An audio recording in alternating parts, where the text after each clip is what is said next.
विकास के तराजू पर इसे लोकतंत्र के रखवाले तौलते हैं तो उनका दिखावा ऐसे माहौल में कर दिया। जनता ही लोकतंत्र में जनार्दन होती है। नमस्कार, वीके न्यूज में आपका स्वागत है। मैं हूं टीएन मनीष। आज का सुलगता सवाल, क्या सैनिटाइजर भी इस्लाम विरोधी हो गया है? कोरोना से जूझ रही सरकार की इस लड़ाई को धर्म और मजहब के कुछ ठेकेदार कमजोर करने में जुट गए हैं। पिछले 2 दिनों से देश भर में एक नई बहस छिड़ गई है और ये बहस निकली है बरेली के उस दरगाह से जिसके मौलाना ने ये फतवा जारी किया है कि मस्जिदों की सफाई में अल्कोहल बेस्ड सैनिटाइजर का इस्तेमाल नहीं किया जाएगा क्योंकि ये इस्लाम में हराम है। और इतना ही नहीं, इसके बाद लगातार आपस में जो मौलाना हैं वो ही मत विरोध के शिकार हो गए हैं।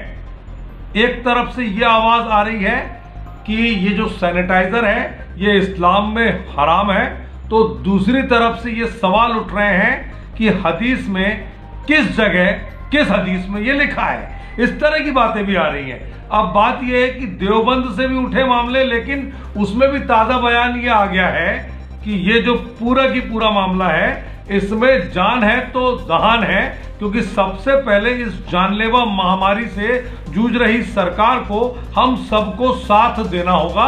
ऐसी बात भी कुछ जो उलेमा है वो कर रहे हैं और उन्होंने साफ तौर पर ये कहा है कि मस्जिद को अगर सैनिटाइजर से साफ करते हैं तो उसमें किसी तरह से कोई दिक्कत, कोई परेशानी नहीं है। बल्कि इतना ही नहीं, यह भी कहा जा रहा है कि कपड़ों में अगर उसके छींटे पड़ेंगे या बदन में उसको आप लगाएंगे, वुजू करने के समय पर अगर आप उसको लगाएंगे तो भी इसमें किसी तरह की कोई आपत्ति नहीं है। लेकिन ये जो बरेली की दरगाह से जो सवाल उठा था, उस सवाल ने, उस फतवे ने जो इस्लामिक स्कॉलर्स हैं उनको भी बहुत ज्यादा क्रुद्ध कर दिया है और वो सीधे तौर पर अब ये कह रहे हैं इन मूढ़मतियों से, जिनकी बुद्धि जो है वो पता नहीं किस तरह की है और किस तरह की मजहबी अंधेपन का ये लोग शिकार हैं। तो ऐसे लोगों के लिए जो इस्लामिक स्कॉलर हैं उनकी सीधी सीधी सलाह है कि भाई इसमें कोई शराब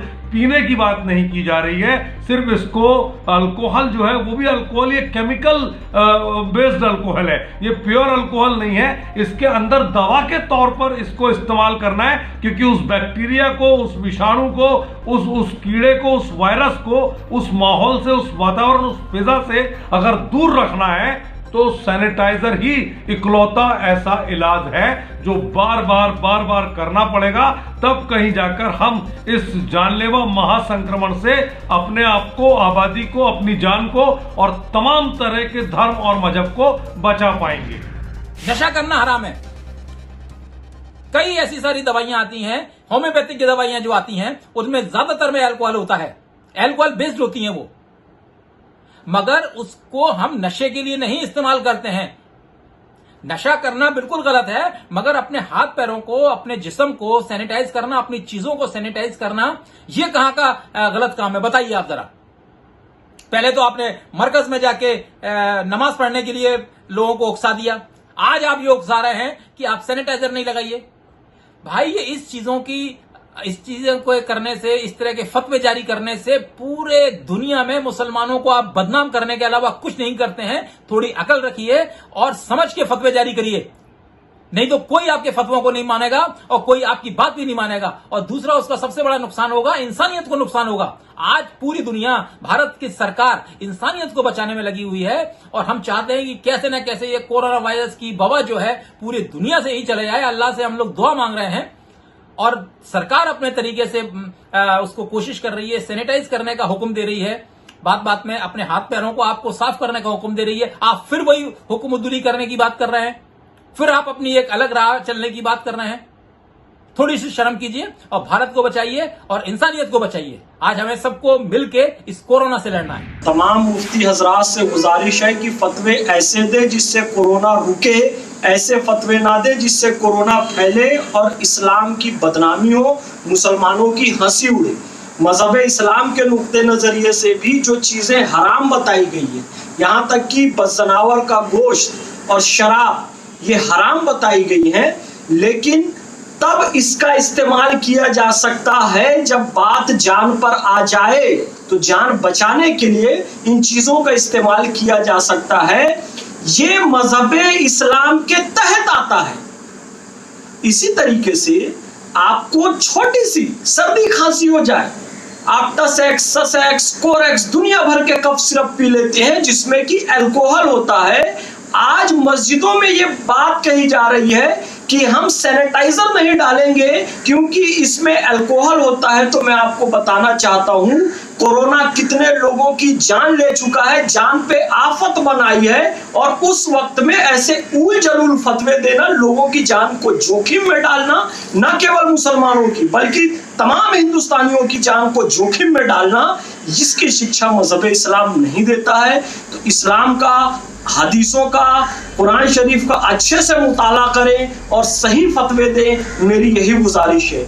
अस्सलाम वालेकुम। एक तरफ तो हिंदुस्तान में मस्जिदों के भीतर इस तरह के सैनिटाइजर के इस्तेमाल पर बहस छिड़ गई है। तमाम तरह के मौलाना अपनी अपनी ढपली, अपना अपना राग अलग अलग बजा रहे हैं। जो थोड़े पढ़े लिखे हैं, जिनको समाज की मुख्य धारा के साथ चलना आता है, वो इस बात को समझ रहे हैं कि ये जो पूरा की पूरा मामला है ये दवा के तौर पर इस्तेमाल करने वाला है।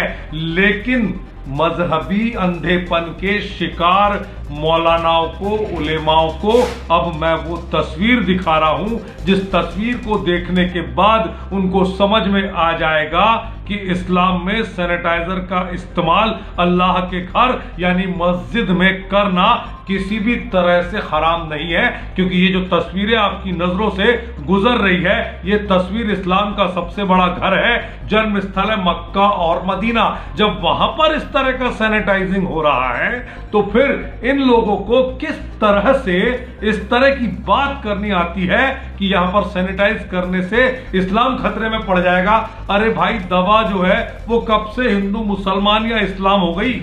ये बिल्कुल भी नहीं है कि ये जो पूरा मामला है सिर्फ ये केवल दरगाह या मस्जिद तक सीमित रहा। मध्य प्रदेश की राजधानी भोपाल के टीटी नगर इलाके में एक नवदुर्गा मंदिर के पुजारी और संस्कृति बचाओ मंच के स्वयंभू अध्यक्ष चंद्रशेखर तिवारी ने इस पूरे मामले में ये कहा है कि हम जो है मंदिरों को अल्कोहल बेस्ड सैनिटाइजर से साफ नहीं होने देंगे।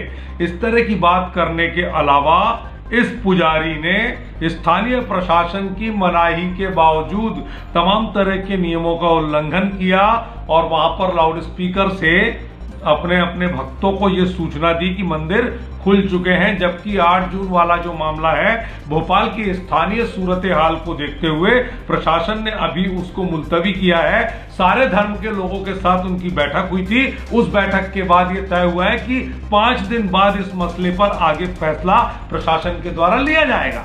ऐसी सूरत में चंद्रशेखर तिवारी सहित 5 लोगों के खिलाफ टीटी नगर थाने में लॉकडाउन के उल्लंघन का मामला भी पुलिस ने दर्ज कर लिया है। और ऐसे मामले में शंकराचार्य परिषद के अध्यक्ष स्वामी आनंदो स्वरूप का साफ तौर पर कहना है कि प्रशासन को ऐसे तत्वों के खिलाफ, चाहे वो मस्जिद की बात करे, चाहे मंदिर की बात करे, चाहे वो हिंदू धर्म से जुड़ा हुआ कोई पुजारी हो, चाहे वो मुस्लिम कोई उलेमा या मौलवी हो, अगर वो इस महामारी के दौर पर, इस महासंक्रमण के दौर पर इस तरह की बात करता है जो आम जनता को गुमराह करती है, तो उनके खिलाफ अपराध बनता है और ऐसे मामले पंजीबद्ध किए जाने चाहिए। अभी समाचार माध्यमों से पता चला है कि कुछ मौलानाज फतवा जारी किए हैं कि जो ये सैनिटाइजेशन हो रहा है ये मस्जिदों में नहीं होगा, और कुछ उसी का देखा देखी पागल पंडित भी हैं भोपाल आदि में जो कह रहे हैं कि मंदिरों में अल्कोहल का प्रवेश नहीं होना चाहिए। ये कीटाणुनाशक है।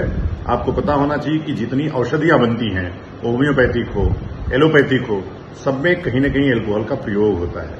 अगर कोई मौलाना होम्योपैथिक दवा खाने के बाद मस्जिद न जाता हो तो उस छिड़काव को मना करना चाहिए। हमारा कहना है कि कुछ भी सस्ती लोकप्रियता प्राप्त करने के लिए कोई बयान देना, कोई फतवा देना, यह निंदनीय है। इसके ऊपर शासन को कार्रवाई करना चाहिए, क्योंकि कोविड-19 का जो महामारी का समय चल रहा है, इस समय में इस तरह से बयान देना, इस तरह से बातें करना, लोगों को बरगलाना, यह निंदनीय है और अपराध भी है। इनके ऊपर सख्त से सख्त कार्रवाई होनी चाहिए। सादर नमो नमः। तो ये जितने भी उलेमा हैं, जितने भी मौलाना हैं, इन सब के ऊपर अब सरकार को सख्त निगहबानी करनी पड़ेगी, क्योंकि अगर धर्म स्थल खुल गए हैं, कुछ पुजारी भी ऐसे आ गए हैं जो इस तरह की अनर्गल बात कर रहे हैं, तो धर्म स्थल अगर खुल गए हैं, अगर मंदिर मस्जिद गुरुद्वारे खुल रहे हैं, तो उन सभी जगहों पर सैनिटाइजेशन इकलौता ऐसा अस्त्र है जो इस कोरोना के महासंक्रमण और वायरस से हमें बचा सकता है। तो ऐसी सूरत हाल में इस तरह की बातों पर कानून को अपना काम बिल्कुल पूरी ईमानदारी से बिना धर्म और मजहब का चश्मा पहने करना होगा। अन्यथा आज की जो स्थिति है, आज ये छोटी सी बहस है, लेकिन उस बहस में अंधा अनुसरण करने वाली जो आबादी है, उस फतवे को अगर गंभीरता से लेकर के और पालन करेगी, तो आप ये तय मानिए कि एक मरकज ने जब इतने बड़े बवाल को खड़ा कर दिया था कि आज तक उसकी आग ठंडी नहीं हो पाई है।